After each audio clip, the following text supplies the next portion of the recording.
पावसाळी सकाळ, पावसाचा आनंद घरात बसूनच, छतावर उभं राहून.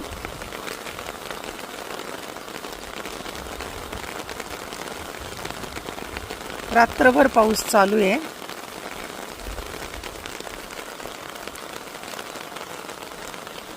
फुलं मस्त फुलली आहेत.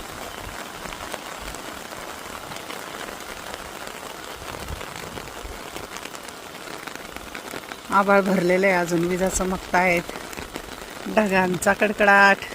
आणि मी छत्री घेऊन वरती आले. चला म्हटलं पाऊसही पाहणं होईल आणि व्हिडिओच्या माध्यमातून मेमरी.